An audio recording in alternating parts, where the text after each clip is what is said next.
The Viking longship had no cabin, no stove, and no mercy. Picture sitting just a few feet above. The hold was completely packed, leaving our traveler with nowhere to hide.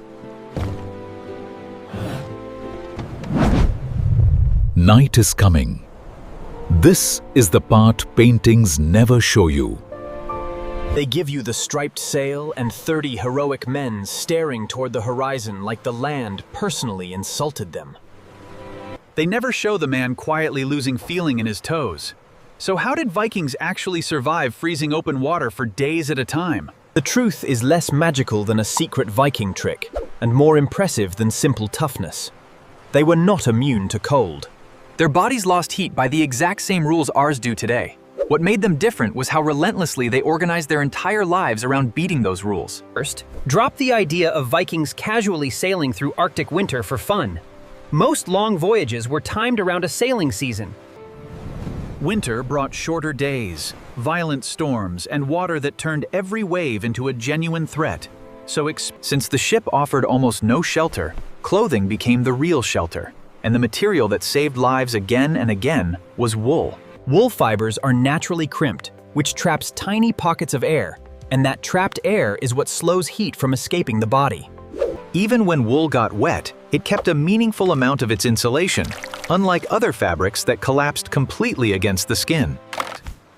A typical system started with a linen undergarment where available, then woolen tunics, then leg coverings, then an furnace.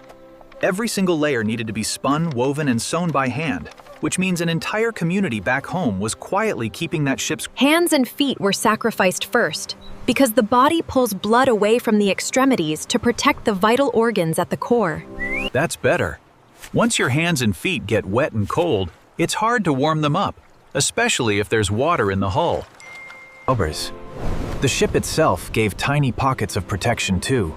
Sitting low in the hull blocked some wind, and simply huddling. But the single most effective heat source on board was labor itself. Rowing, raising the sail, hauling rope, bailing water, all of it burned enormous energy and produced real heat. Food was fuel, not comfort. Salted fish, preserved meat, butter, cheese, and grain. And contrary to what people assume, ale did not keep anyone warm. Alcohol widens blood vessels near the skin, which makes a person feel warmer. Getting to land was never treated as failure. It was the actual strategy. The shallow hull of a longship let crews beach on shorelines deeper ships could never reach, where they could finally build. Fire almost never happened aboard the ship itself, since a wooden vessel full of rope and sail was simply too dangerous to risk an open flame on rough water.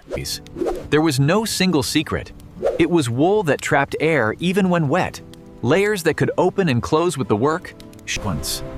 The lone, fearless Viking staring bravely into the storm is a modern invention.